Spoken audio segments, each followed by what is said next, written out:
Bismillahirrahmanirrahim. Assalamualaikum warahmatullahi wabarakatuh. Selamat pagi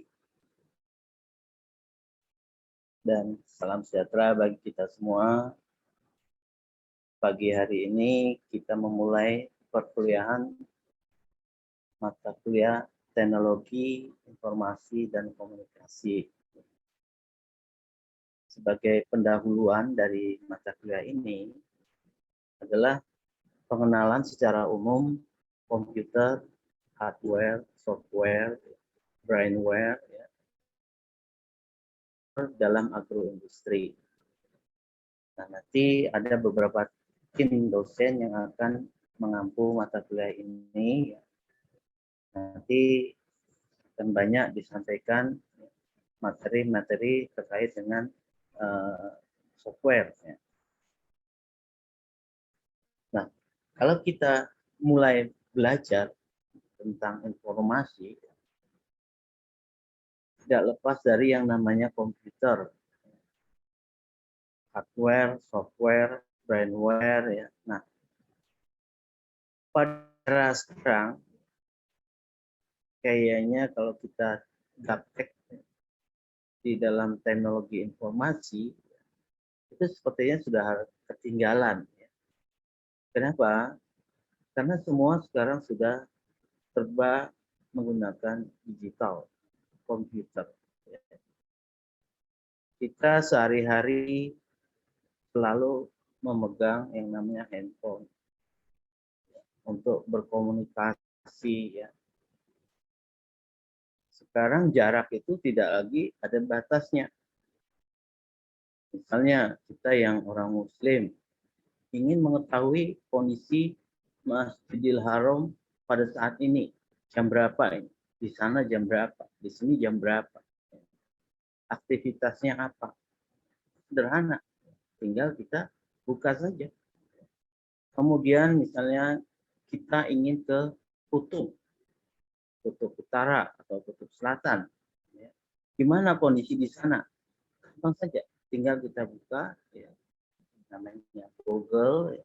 Itu tinggal kita lihat kondisi-kondisi yang ada di dunia ini melalui dunia maya dengan basis komputer. Nah, secara umum ya, pengertian komputer itu adalah merupakan alat informasi, komunikasi, dan hiburan. Itu untuk komputer sendiri. Nah, komputer ya, ini berkaitan dengan input data dan menghasilkan output. Dapat menyimpan program dengan hasil pengolahan secara otomatis. Jadi, basisnya adalah input, proses, dan output. Kalau kita di jurusan teknologi hasil pertanian, selalu akan berkaitan dengan input, proses, output. Begitu juga dengan mata kuliah ini, basisnya komputer, ya, antara input data, proses, dan menghasilkan output. Kalau kita bicara penggolongan komputer, ini banyak macamnya. Pertama itu adalah berdasarkan data yang diolah. Itu dibagi 3. Jadi komputer analog, digital, dan hibrid. Kemudian berdasarkan penggunaannya. Komputer tujuan khusus, komputer tujuan umum. Nah, kalau kalian sekarang menggunakan teknologi Siakadu, ya. Nah, di Unila ada yang namanya komputer khususnya, namanya server. Server itu khusus untuk menampung data seluruh mahasiswa yang ada di Universitas Lampung. Itu kurang lebih sekitar 25.000 orang mahasiswa. Belum lagi aktivitas dosen, karyawan, dan sebagainya.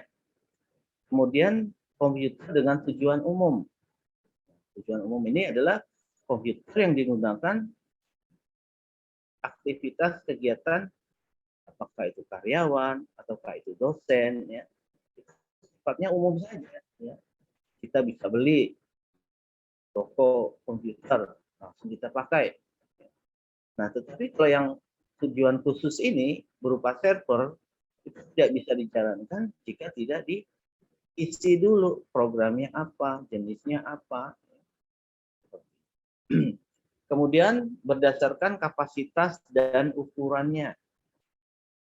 Mikro, mini, kecil, menengah, besar, super. Jadi kapasitas dan ukuran ini tergantung kita mau makainya. Ya. Kalau kita mau pakai yang untuk kegiatan mobile, ya mikro atau mini atau kecil. Tapi kalau untuk di kantor, untuk ngetik biasa, ya cukuplah yang standar menengah saja. Nah, kalau kita perlu yang besar ya, atau super, ya, ini biasanya orang-orang teknik ya, bicara dengan yang namanya desain grafis, bicara dengan mapping, bicara dengan macam-macam. Jadi perlu ketelitian yang lebih tinggi. Kemudian berdasarkan generasinya. Nah, ini ya generasi pertama, kedua, ya, kelima, ya. Nah, ini kalau kalian melihat generasi, ya, ini tidak jauh dengan yang namanya prosesor. Kalau kita bicara Intel, ya, prosesor Intel yang ada di komputer, ya, itu dari Intel 1, ya, sampai dengan sekarang, ya, i7, malah sekarang sudah keluar yang baru lagi.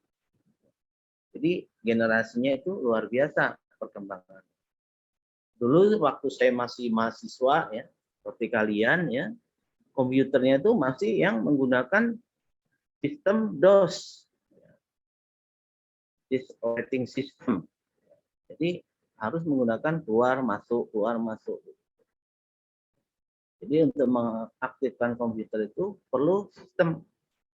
Untuk mengetik dulu masih menggunakan mode start. Atau kalau untuk hitungan menggunakan Lotus, ya, yang standar. Nah, sekarang sudah tidak seperti itu lagi. Sekarang sudah ada Microsoft Office, ya. Nah, Microsoft Office ini udah lengkap sekali, ya. Tidak perlu lagi kita susah-susah. Kalau dulu masih susah, ya. Harus ada menghafal simbol-simbol, misalnya di WordStar itu kalau kita ingin mengetik dalam bold atau tebal itu harus ada KB, KK dan sebagainya. Jadi harus kita pilih dulu biar dia menjadi suatu karakter tertentu. Nah, kemudian ya elemen-elemen komputer, ya, ini ada 3 elemen yang harus ini jangan dilupakan. Karena elemen ini dari zaman dulu sampai dengan sekarang harus tetap ada. Hardware atau perangkat keras, software, ya, atau perangkat lunak, brainware, manusia atau penggunanya. Nah, ketiga ini saling keterkaitan, berkembang. Ya. Hardware dulu komputer PC itu besar-besar, ya, seperti kulkas, ya, dulu itu. Sekarang sudah tipis-tipis, malah sekarang tidak ada CPU-nya, langsung di monitornya. Ya. Software juga begitu. Ya. Windows, Microsoft Windows itu juga begitu berkembangnya. Ya. Dari pertama itu Windows biasa, ya, kemudian naik ke XP, ya, sampai sekarang ke XP yang baru, ya, Windows 11. Ya. Dari Windows 1, 2, 3, 7, ya. Itu saya mengalami semua. Terakhir, ya, kemarin sore saya diminta sama Microsoft untuk update di komputernya jadi Windows 11. Nah, itu yang harus kita coba pelajari seperti apa nih Windows 11. Jadi perkembangan itu harus diikuti dengan pemikiran dari manusia penggunanya. Apakah baik atau belum program yang akan digunakan. Yang pertama adalah hardware ya. Hardware ini adalah komponen komputer ya yang dapat dilihat langsung hardware-nya. Ada laptop, ada iPad, apalagi macam-macam ya. Nah, ini adalah komponen komputer yang dapat dilihat secara langsung. Itu hardware ya. Kemudian pembagiannya ya. Kalau kita bicara perangkat keras atau hardware ya, ini harus ada komponen-komponen. Ada input device, kemudian penghubung atau interface, ya. Kemudian central processing unit atau kita kenal dengan CPU. Kemudian ada memorinya. Kemudian baru keluar output device. Setelah keluar di output, kita simpan. Ada secondary storage. Nah, ini rangkaian ini tidak berubah dari zaman dulu sampai sekarang. Ya, perkembangan komputer. Ya. Tinggal merubah desainnya saja.